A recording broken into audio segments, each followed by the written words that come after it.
Welcome back once again to Tacoma Mods, and here we have something which is a bit of a surprise.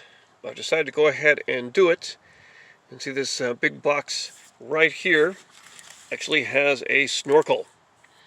And since everything is sort of on a budget here, we want to talk about what your options are. Good old made in China, like sadly everything is. But I got this snorkel off of Amazon. And I was looking for the various options there. And if you do that, you'll get this big old box right here. Be prepared for a tall box arriving on your porch. So let's take a look and see what's inside. So when I talk about doing this on a budget, I really do mean that. So if you've ever looked into the cost of snorkels, you've got your snorkel you can get through ARB, that's the Safari. And that, if I recall, is going to be well over $600. Another one that people have installed and been talking about is Dobinson. This is a company that makes one that's $375. This one is $70 on Amazon. Not the cheapest one, but it looked pretty good. But you got to figure there's really not much to the snorkel. It's just plastic. And this one appears to be a pretty close clone of the Dobinson snorkel, but for about $300 less. So let's take a look and pull these pieces out and see what we have here. So here's the main body of the snorkel. Here's a little connecting piece. Here's the top. And then, of course, very important, we want the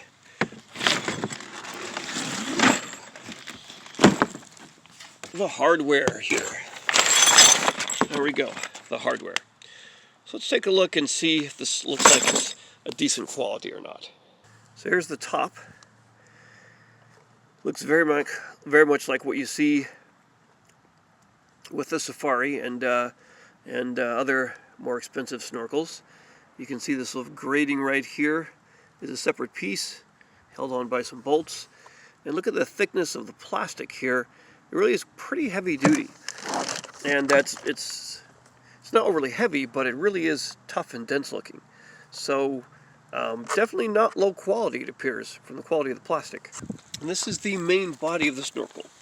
You can see here's where it's going to have to go through the front fender. And the shape is not quite a circle, but it's even a bit kind of longer and extended.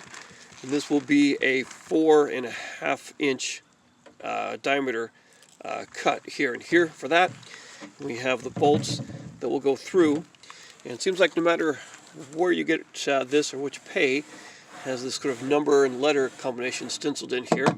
But the nice thing is it's all one piece and feels very, very sturdy. And look at the quality of the plastic there. I mean, not overly heavy, but certainly not lightweight either. All sort of one-piece construction here. It's all one piece, even right here, it's just kind of molded that way. And here's where some threaded studs are going to go in to be the bolts bolted onto the fender. But you have 1, 2, 3, 4, 5, and 6 bolts are going to bolt it on there. Here's a nice cutout for where your antenna is, and this part here will go on the A-pillar. There's a metal bracket that goes there, and then there's the top.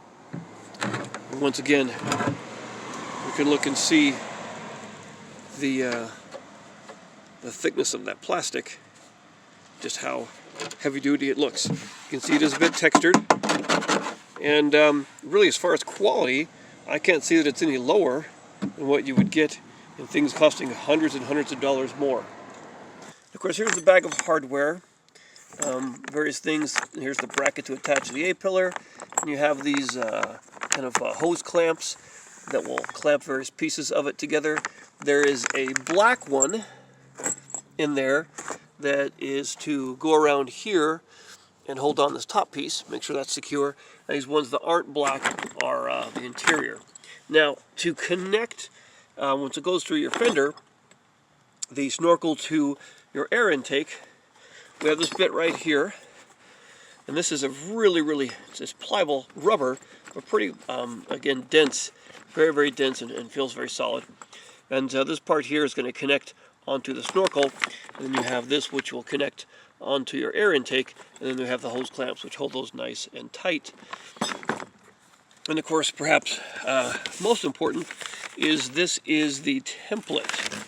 Everything should come with a template, and we see here that you need to cut it out a little bit, but this will tape on your front fender and show right where to drill those holes to mount in the snorkel. And something which I haven't seen in any other kit, maybe they're there but I haven't seen them, is this piece right here. Sort of a foam piece that is all covered with an adhesive back here. And my only guess with this sort of foam piece is that it goes right here over the snorkel and acts as a little bit of a gasket or maybe cushion against the metal of your fender. And so there's a hole for every bolt right there. And so it looks like it would just attach right here to it as it goes against your fender, which is an interesting idea. There are no instructions that came with this kit, so you're kind of on your own for that. Maybe that's what you get with doing the low budget kind. However, this really appears to be, I would call, a Dobinson clone. The construction, everything, the shape of this intake right here, everything appears to be just like Dobinson's. Although I don't know if Dobinson comes with this kind of dense foam sort of gasket here. And so if you go to Dobinson's website, you can look up their snorkel and download a PDF of instructions, and those instructions would work exactly for installing this right here, I'm sure. Also, there are some good installation videos on the web already about how to install these. Tacoma Holics is a really good one shows the installation of the Dobinson snorkel, which should just be a one-to-one direct correlation for installing this. So this is not going to be an installation video because I'm not sure yet whether we're going to try and accomplish this with a friend or just take it to a shop.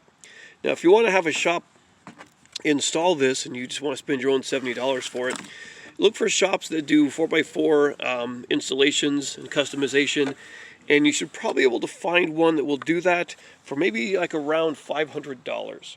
I've been looking around and I found 500 is kind of on the middle to low end, but you want to find a shop that seems like they are familiar with this and done it before, and if they think they'll do a good job, you should be able to get it done. You can spend a lot more if you want to, but from what I've seen in my area, for about $500 or even a bit less. So there's the snorkel in all of its entirety. And here is a little bit of what it would be like on your truck. I'm just holding this up now just to kind of see what it would be. Of course, it's not going to get that close because we've got this big gap here of the part that goes through the fender. But it actually sits pretty low, I believe, kind of right above your fender right there. So it's going to sit pretty low like that. You can see that cut out for your antenna. Then head up the A-pillar like so. And the nice thing is I think that the top intake shouldn't go above the height of the roof, which is a nice thing. But anyway, that's it. As I said, this is not going to be an installation video at all, because there are those out there that are doing this, and probably much better than I can. But just the idea of what the snorkel is like, what to expect in the kit when you see it, and then also, perhaps more importantly, what it will be like to have it on your truck. I want to show you what that's like once it's on, and that way you can decide, because once you have it on, and you cut all those holes in your fender, there's really no going back, unless you want a whole new fender. Once again. So the template's one big sheet of paper. You'll need to cut along here. Be careful to only cut where it has the little scissor icons. There will be lines like right here and right here. You do not want to cut those. Only where it has the scissors there. And then the idea here is it lines up to the door. So here's the edge of the fender. And this page here, or this side, should go to the door. Kind of like that. And this top edge will go to the hood. So right to the edge of the fender, right along there. Kind of like that. So the end result will be something like this. lined up with the edge here with the door, lined up with the edge here with the hood. And of course you see you've got a cutout for the antenna, and this part here just doesn't really seem to align to anything. So what you'll notice is that right here it should just about kind of come with up to the fender, and that the hole that you cut, this nice big 4.5-inch hole right here, is going to be pretty low on the fender, with just that little bit of space between the edge of the hole and the fender, or the fender flare itself. So it's going to look kind of like that when you get it on. Make sure you, again, follow and cut these lines, and the only real sides to line up are door and the hood, and that should do it for you to see where all those holes will go. And this is what it looks like all installed. Oh great, another place for leaves to kind of catch in there. Let's get those out.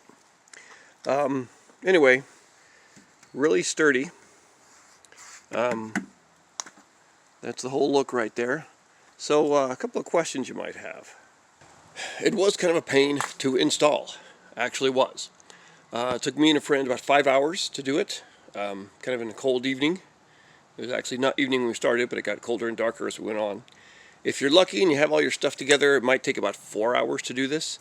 But a couple of things that you should know. One is, you definitely are going to have to remove this whole wheel here. So jack the truck up, put it on jack stands, and take this wheel off. Because to get it all finally put in and get all the nuts in, you're going to really have to crawl in and get up in there. And there's just no way with this wheel. It's got to come off.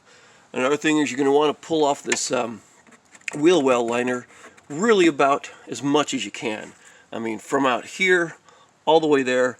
I kept pulling it out more and more because you just need so much access space in here to get into things. So I tried to do it the quick, easy way, but no, you really have to pull these things off to get in there and get the access that you need. Now, regarding pulling off this this liner here, there's another issue. The clips that Toyota uses do not want to come out. They're square like this. I hadn't really expected they'd be what they are, and so I tried to use a standard pulling tool, kind of a trim tool that pops out these clips. These do not want to come out. What happened here was I destroyed a number of them. This is an example of one right here, because in order to really get it out, you've got to get on the other side and push in these tabs here. This just pops in place easily, but again, not meant to come out unless you have like 2 people at it and you have people on both sides. So you're going to destroy a number of these getting them out, and you're going to need some kind of substitute to put them back in.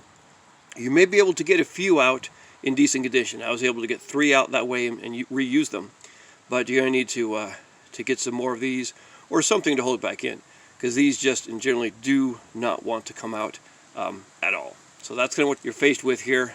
This is the kind, it was a clip I was not used to before. Having removed lots of clips that hold panels and trim and all kinds of things on, this was a new one on me, and that's what you're dealing with. So as far as the installation, if you've got $500 or something like that to pay a good shop, or maybe even more, not a bad idea to have them do it. When it goes on, it's pretty solid. Feels okay here. As I'm looking at this right here, doesn't seem to be much of a gap. You know, it eventually gets on there, but it is tough to get on. You've got 6 studs going through here. The first one is up here. This one's really hard to reach when it's in because you have the connecting piece, which is like a big rubber tube to connect the end of the snorkel to your air intake. That's in the way. And that's why you've really got to kind of come in here from under in the front, get that liner off and the wheel. So you have 1 here, and then you have like 4 here and 1 right here. Getting all those lined up is tricky.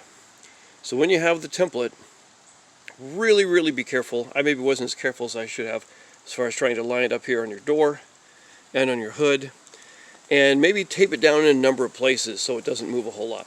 It also may be that the template is really not that accurate. Maybe it might be flat, but then as it goes across the surface and curves and contours, doesn't quite work. So you're going to need to drill some pretty big holes to get all these 6 bolts to line up where they should be. And there's one, we got in there close enough right there that this one ended up being pretty darn big. I was wondering if that was going to be visible. But some big holes there. Something else you might notice as they go over here, that I did not use this connecting bracket at all for the A-pillar. There it is, just kind of hanging there, not attached in any way at all. Not even any Gorilla Tape or something like that holding it on. Now this is the bracket, and I've just kind of slipped it in place. Again, it's fitting pretty tightly here. I suppose I could try and pry this up a little bit, maybe put some type of tape under there and bolt it in. Really not that necessary, but of course the snorkel has this open threaded holes for them, so it might look a little better with it on there.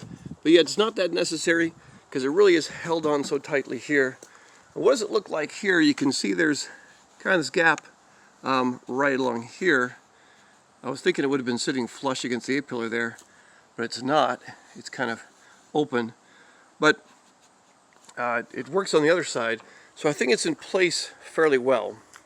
But it is tough to get it all in there and get everything in place, get the post through the holes, and tighten it where it needs to be. You really have to do that, and once you do that, it'll come in okay, but it really feels like it's not quite going to work until you tighten up that last nut on that last bolt or post. And a note about these threaded posts that go in here: you put Loctite on one end, other end sticks out, you have an Allen wrench, you kind of tighten it up. They are too short. They are really not as long as they need to be. If they are maybe an extra a 1/4 inch, 1/8 inch maybe, but 1/4 inch would be better, they would easily work.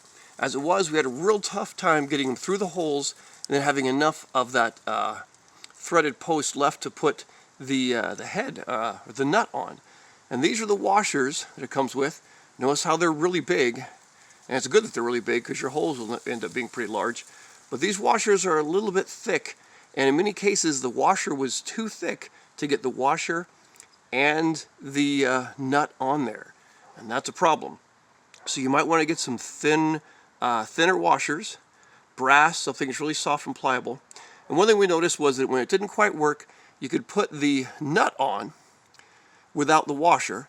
You tighten that up, and that will actually bend the sheet metal a little bit to kind of pull things closer together. Then you take the nut off, and then you put the washer on, and then you can get the nut on. So we eventually got all of the nuts and washers on, but it was quite a challenge.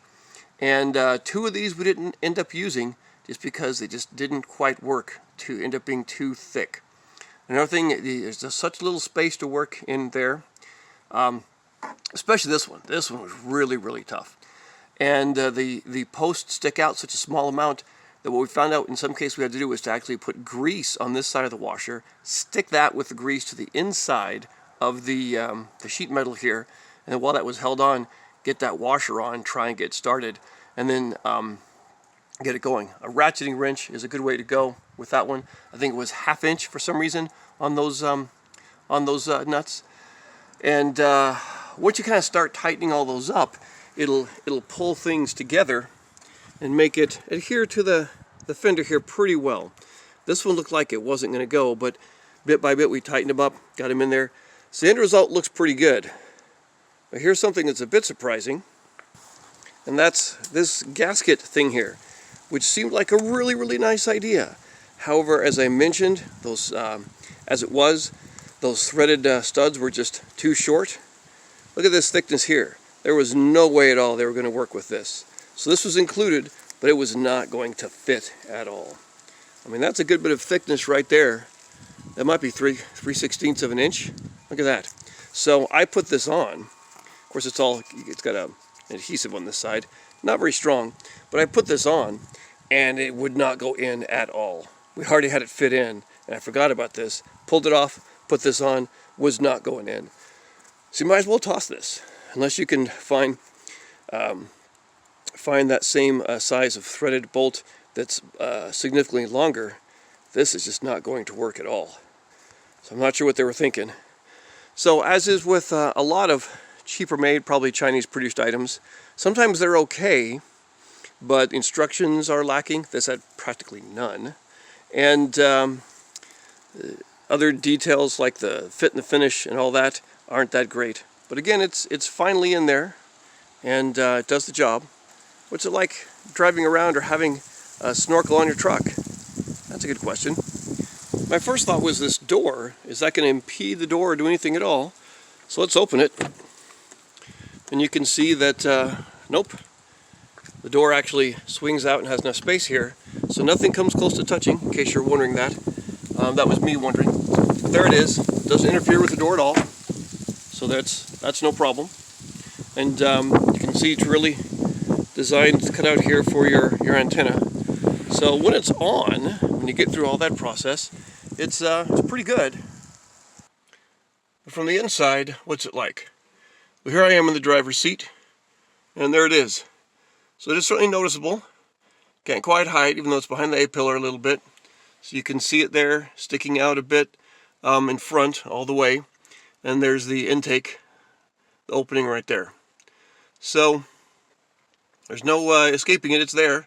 There's no going back. But it does okay. I haven't noticed any negative impact on driving. Not really even any extra noise that I can tell. The truck isn't the quietest thing in the world, but there's nothing additional. It doesn't seem to make any additional wind noise or anything like that. So that's kind of the view you're going to get from inside with your snorkel. It does make it a little bit hard to clean your windshield from this end, as this is sort of in the way. One thing I hadn't figured, you have to kind of reach over or reach around it or something. But that's the one downside that I've found, right there on that side. And I do like that they have this outer clamp, hose clamp, painted black, so it looks a little bit better on this one. Although when you tighten it up, you can see that as that screw goes through, it kind of starts to wear off some of that paint. And there's really nothing else happening here. You do have this grating, which it's pretty large, so some things can get in there. You might want to kind of take this off. You can see it does have some screws right here. I wonder if it'd be good to put some type of filter material like right along in here, just kind of a thin mesh to keep more solid objects out of that. Anyway, really solid. Not the easiest job in the world. It was harder and took us longer than my buddy and I thought. But once it's on, it's certainly okay. It's not going to look like a cheap one, and looks and functions just like a lot more expensive ones. But there it is. A snorkel for your Tacoma. And that's what you'll be driving around with for the rest of the Tacoma's life. Anyway, I'm glad I did it. And if you think about it, this was $70, and a few hours of time, some sore muscles and bruised knuckles and fingers later. But that was it, and now I have a snorkel. So, not too bad of a deal there. As one final note, I was wondering about the intake up here. And you see we have this big old grating here, which it's so huge, I'm not even sure what the point is of having something that is that large in there. And maybe a rock won't be able to get in there, but still some sizable items could get in there, bugs, leaves, other things. And so I had kind of an idea, especially seeing how we've got these screws here, and they seem to hold this on. But there are various things you can get, covers and sort of filters, and even what's called a snorkel sock that goes down in here to keep items in. But a lot of times from reports I've seen, if those are thick at all, they really noticeably will affect your performance. And so I'm looking for something that might do the job here. And I thought about this. Some foam here. It's actually window air conditioning filter, like that. So it should have a good deal of airflow be able to come through, but also hold up well. So let's kind of see what we can do with this. The things I mentioned, they're designed for snorkels, all cost a decent chunk of money. $20, $30, $40, $50 and so on. And it's a couple of bucks for this type of filter right here. And let's kind of see what that might do. So I'm going to take off this covering and see what we have. So remove the 4 screws. It'll just kind of pop right off. Mine was stuck a little bit, but I was able to kind of pull it off there. It's just held on by those screws. The screws actually just go into the plastic. So be a little careful there. I don't want to remove those and put them back on a whole lot. But what we're left with is this. So I'm going to see if I can cover this inside with a bit of filter for the air conditioner, and then put it back on and see what I think. So I just I trimmed a bit of that filter and just placed it here inside. You can see that. I thought about trying to do some adhesive or something, but it's really going to be held in place pretty tightly, and there's not a whole lot of places to adhere it to unless it's just kind of the inside here of the grill or the grating. But let's just kind of take that and then just kind of place it up here and screw it back in and see how that looks. Well, there it is, a few minutes later, the 4 screws back in. I like it there are 4 screws holding this final grate on, but that's it. A little bit of foam right there, maybe you can see that. But that should do the job to keep out maybe light rain, any solid object like leaves. Of course, leaves are going to go everywhere else apparently. But leaves, bugs, rocks, brush, maybe dirt, that kind of stuff. It seems to be a simple idea and very easy to do. If anyone's done this or has any thoughts about this with a snorkel, let me know. But so far, I think this could be a good solution.